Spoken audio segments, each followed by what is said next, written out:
Sa vlog na to, dadalhin namin kayo sa isa sa mga hidden gems ng Quezon Province, ang Pulong Pasig na kilalang din bilang fifth longest sandbar dito sa Pilipinas. Pero bago natin makita ang napakagandang isla na to, samahan nyo muna kami sa isang adventure na hindi namin inaasahang magiging ganito ka-challenging. Mahirap man ang naging daan papunta dito, pero tignan nyo naman ang napakagandang gantimbala. Sulit na sulit ang bawat lubak, putik at malingliko para makita ang ganitong kagandang tanawin. Madaling araw pa lang, mulat na yung mga mata namin. Dumiretso muna kami sa bahay ng kaibigan namin kasi doon ang meeting place. Isang sasakyan lang ang dinala namin, meron kaming dalang minivan. Excited na ang lahat kahit antok pa. Alam nyo naman, kapag travel ang usapan, nawawala bigla ang antok. Sa port ng Calawag, finally. Pagdating namin sa Calawag Public Market, bumili na kami ng lahat ng kakailanganin namin para sa 3 days, 2 night namin na stay. Pagkain, inumin, pangluto at syempre mga snack. May dalawang paraan para makarating sa Pulong Pasig. Una, by boat, aabot ng halos 2 oras na biyahe at nasa 4-5 pesos ang back and forth ng pamasahe. Pangalawa ay by land, 2 oras na land travel at 10 minuto na bangka. Ang gastos naman ay 1.5 pa back and forth na yon. Syempre dahil gusto namin makatipid, pinili namin ang by land.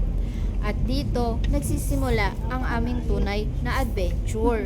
Hindi pala biro ang daan papunta rito kapag by land.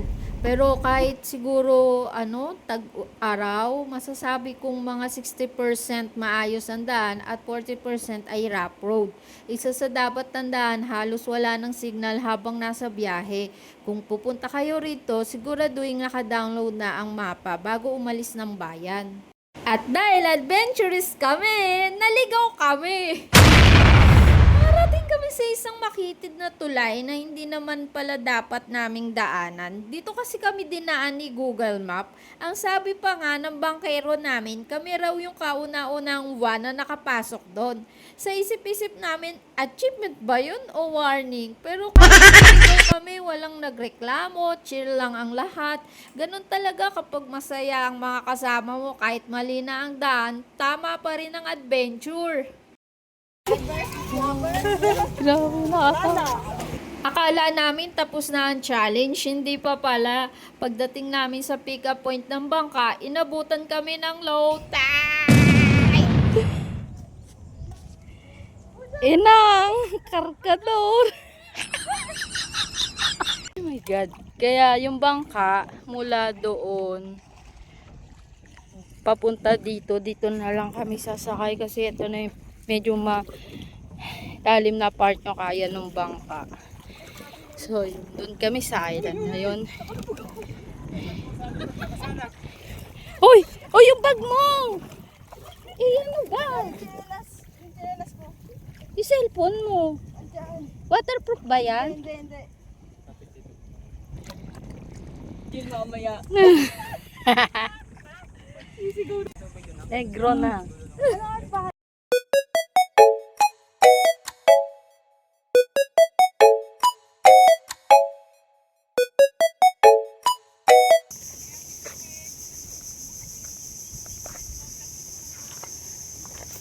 Nakarating din kami. Ang ganda niya, grabe. Kaso ang hirap lang makapunta.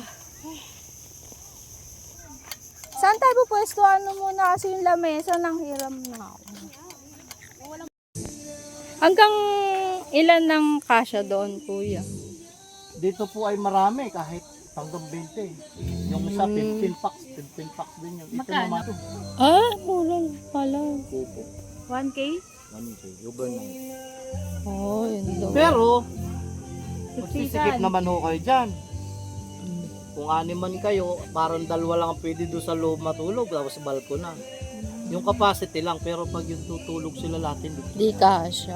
Kaya ang ginagawa nila, nag-avail sila ng lagayan ng ng mga gamit, tapos pinapalibutan nila. Pag lumulan, minsan po'y naulan, ay di. Kung kaya pa camping. Bilis eh. Nakain ba to? Maliit pa yan bro, walang laman yan. Pinakain niya kung malaki na siya, ng konti. Wala pa laman. Ay, gagi, talaba to. Wala pa laman yung gagawa mo ng buklatin, sayang. Ay, ano to? Parang gagambang dagat na ewan. Crab. Ano yun? Tama yan. Gumaki yan, crab yan. Ano, crab? Talaba. Talaba pala. Ang dami. Dami diba? Madilim siya, walang kuryente. Walang kuryente dito, so solar lang yung ilaw namin. Tapos, wala din fresh water, pero may binibili per gallon ay 50 pesos. So, kada maliligo ka, 50 pesos yung galon. Yung galon ng mineral yun ha. Ganon siya. Pag mag-swimming kayo, medyo maharlik kayong tubig kasi tinatawid pa nila yan doon sa may kabilang isla. O yun doon sa kabila, yung banda doon, kung saan kami galing. Doon pa galing yung tubig. Tapos dinadala nila dito, kaya 50 pesos. Good morning. Good morning po lang pa. Ganito siya sa umaga.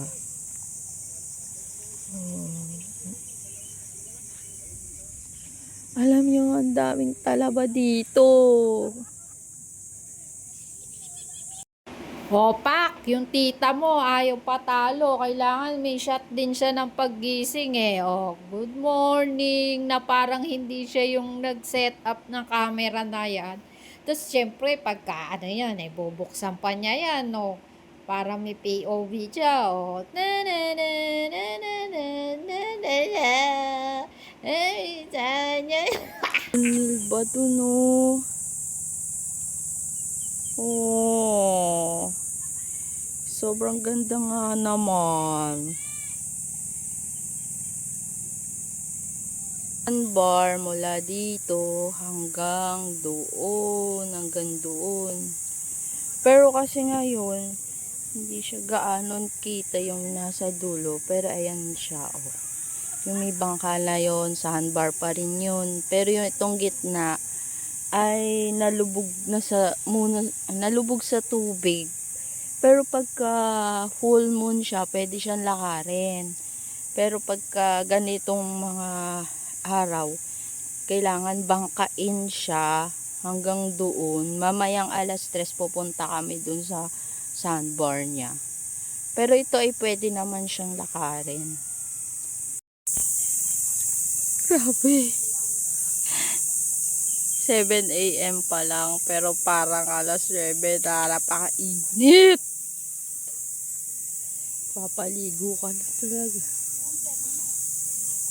Black salita ko. Oh. Para pa yun. Inihaw na yan. Inihaw na liempo. Itong tilapia.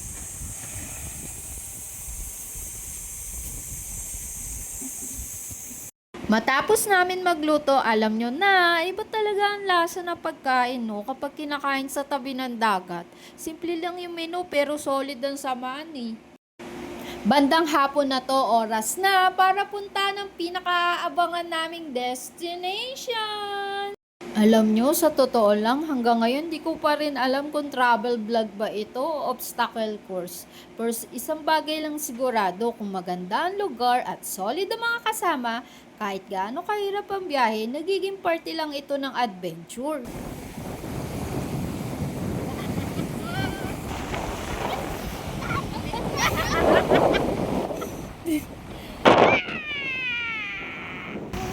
Gusto ko ulit bumalik dito.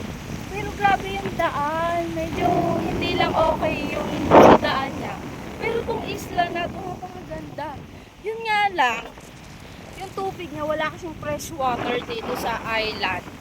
So, kailangan namin bumili per gallon ng tubig, which is 50 pesos per gallon. So, tipid na lang. Grabe, napakaganda dito!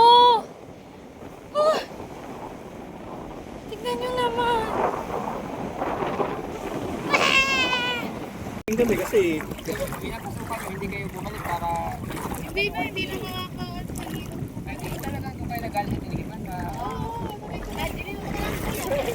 Bakuha kami kay Kuya ng mga sea urchin. Tapos kinain namin. Pami suka!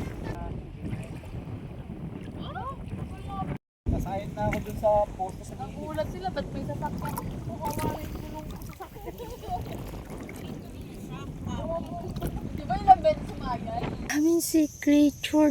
As in, daming seashell dito. Alam niyo yun, pwede siyang igata. Yung mga ano na to eh, wala lang kaming panggata. Eh sayang naman kung kukunin namin sila. Tapos, diba, hindi naman namin maluluto. Pero pwede na siya, oh, tamo, ang dami. Oh, yung bangkero namin, si kuya. Ang bait niya. Lalagay ko nga pala dito yung contact number. Lalagay ko nga pala dito kung saan namin na-contact yun. Si, Pulong Pasig. Ito yung kanyang blue app. Yan. Pwede nyo sila i-PM sa blue app. Lagi yun nagre-reply. Si Cyril ba yun?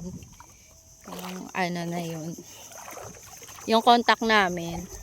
Yun. Basta chat nyo lang sila sa blue app. Magre-reply din siya. Mabait nga lahat nga. Inquiry ko sinasagot eh. Yun. Then si Kuyang Bangkero. Ang bait din. Nagpabili kami ng yelo. 5 pesos lang yung yelo. Tapos sinabay na namin nung nagpunta kami dun sa may sandbar.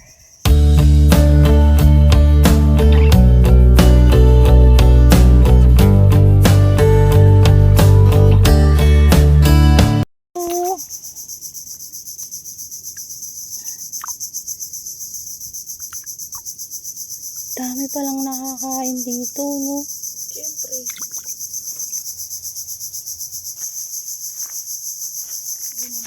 Mga bakawa.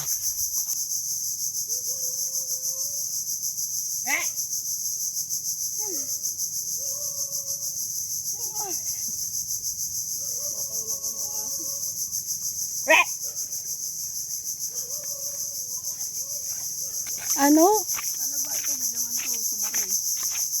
Tingin. Ano yan? Alabangani. Saan? Ay, oo, laki. Laman yan. Hintayin mo ako. Mabilis. Talaba!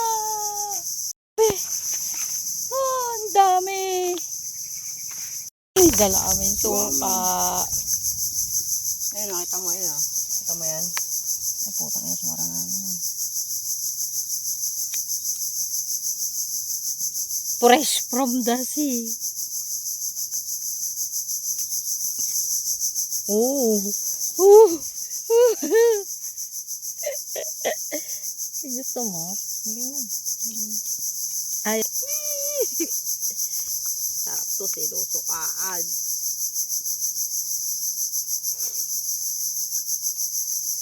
Sarap!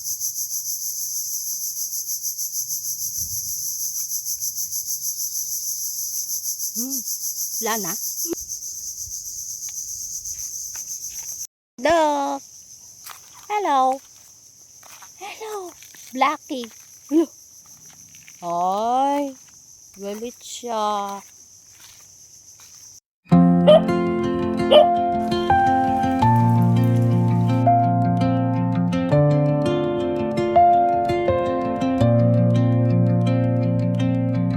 A photograph left in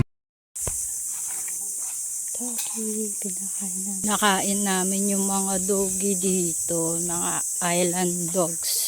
Nakita namin yung isang dog sa dagat umiinom, so yun, sana hindi tanggalin tong lalagyanan nila ng water na nilagay namin. Yan, dito. Nakain namin sila. Yung mga lalagyan na yan, kukunin din namin yan, tatapon namin sa tamang basurahan. Yan. Pauwi na kami. Pero dito kami sa may kila kuya magbabanlaw. Kasi medyo mahirap yung tubig dun sa isla. 50 pesos yung pagbanlaw sa isang tao. Kung nagustuhan niyo ang video na to, paki-like and subscribe ang aking channel. Bye-bye!